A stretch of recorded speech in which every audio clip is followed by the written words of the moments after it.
don't know what's going on with Robert De Niro, man. Like, dog, y'all remember when he went on MSNBS and said this? But the point is not, and for the country, no. And I think other people are going to have to stand up and just, because it's either that or you're going to find yourself in a situation that's so terrifying.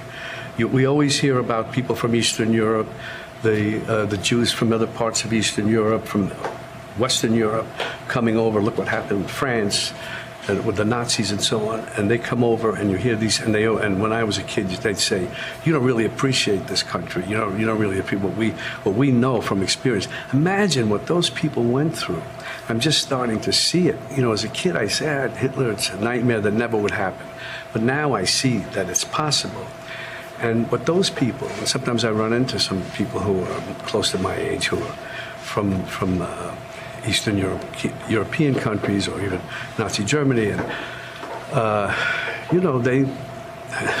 you understand it. His hatred, or TDS, shall I say, runs so deep for Trump, it actually makes me wonder, yo, what kind of info do Trump got on you, dog? Like, for real, because you just coming out here just spewing it.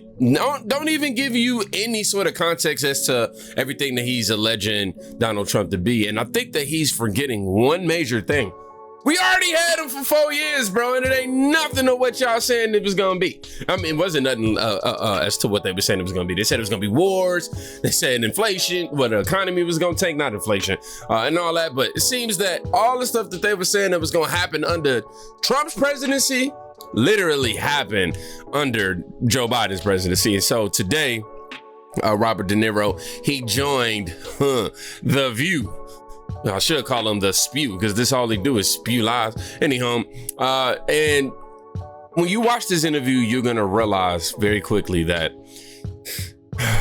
man, he's severely out of touch. Well, I think I don't understand why people are not taking him seriously, because you read about it historically in other countries that they didn't take the people seriously. I think Hitler, Mussolini, but they're fools and clowns. Well, and I hear it. There's some people. I mean, who does not think that this guy is going to do exactly what he says he's going to do? Yeah, I mean, get rid of what's happening at the border, fix the education system, you know what I'm saying? For sure. Yeah, like, we know he's going to do exactly what he said he's going to do, bro. And then on top of that, I want y'all to realize just the sensationalism that he's using throughout this. Right. He's done it already. Right. And then what? We're going to sit around and say, what? We told you so? Or whoever, I told you so? It's going to happen. If he gets elected, it's going to change this country for everybody. And they might think that it's going to make their life better, or they just want to, excuse my French. I don't know what he just said. Those people who support him with anger and hate, because that's what he's about.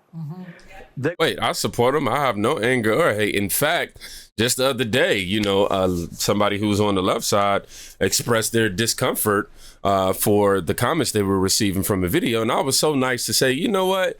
I'm not into that whole fiery bullying. That's not me. I'm going to take this video down, even though I severely disagree with your stance. Yeah, sensationalism. They're going to see. I mean, I used to see these things. I didn't understand how he and Rosie O'Donnell used to get it. Didn't really care. Yeah. I see what a hateful, mean-spirited, awful thing he is. He was vicious to her. He's vicious. And why will he not do that in this country? He's already done it. Yep. Why would he not do? When I say I want to punch him in the face, it's because what he said to a person, a bystander or somebody in one of his rallies, he wants to punch him in the face. But you resorting to the same violence that you said you're trying to avoid? What?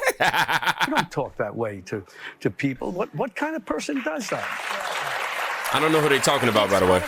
Of the physically challenged, he makes fun of people who have physical challenges. He's done that too. He's done everything. The military. He says that people who go to war are losers.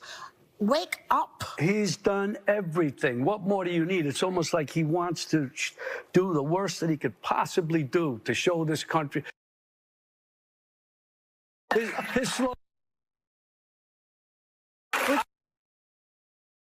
Man. Just a lot of spewing. And the other thing is, if he becomes president again, he's never listen.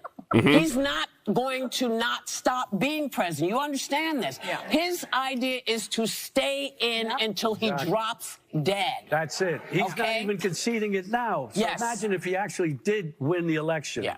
It's over. Yeah. We're going to have such civil strife. We're going to have all the things he says because everybody's now on to him where he projects what he's saying. Yeah. It's what he wants, what he envisions the world to be, which is chaos and craziness, total craziness.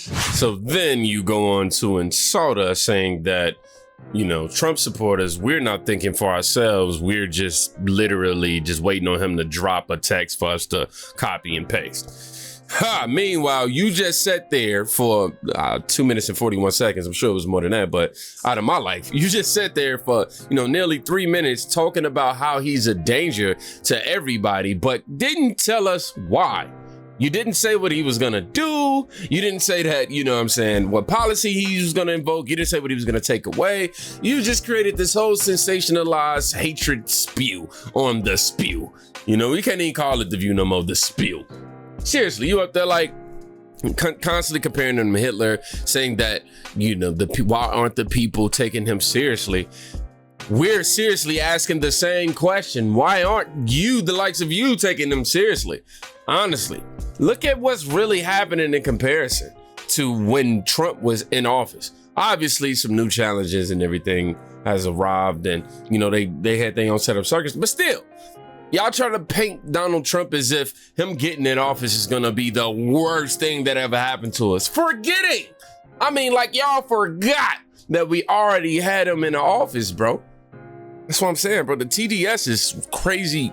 It's crazy real, man. And The View, man, they just embrace him and love it so much. They over there just like, yeah, you know what I mean? Yeah.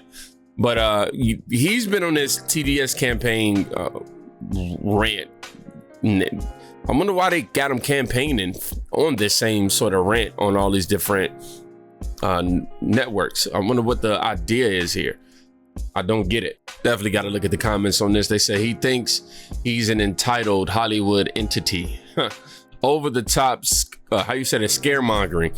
For sure, bro. It was just a whole lot of, let me invoke fear into the American people. Let me create a mindset that the American people can download, the zombies at least can download and have new talking points without any actual points to the talking.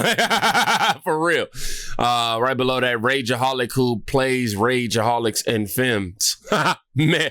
Hey, that's a good point right there. My question is, what dirt does Donald Trump have on this guy? He's made it his business to speak out against him at every opportunity he gets. Something stinks with Jimmy, I'm saying. That's the same thing that I'm saying, Jada King. That's the name of the person who wrote that. Let's read a little more. Actually, you see that little Trump bobblehead right there? Yeah, we got one of those. Trump went off with a woman he had the hots for. It's personal. Somebody wrote, let's boycott every movie he's in. No, don't do that, y'all.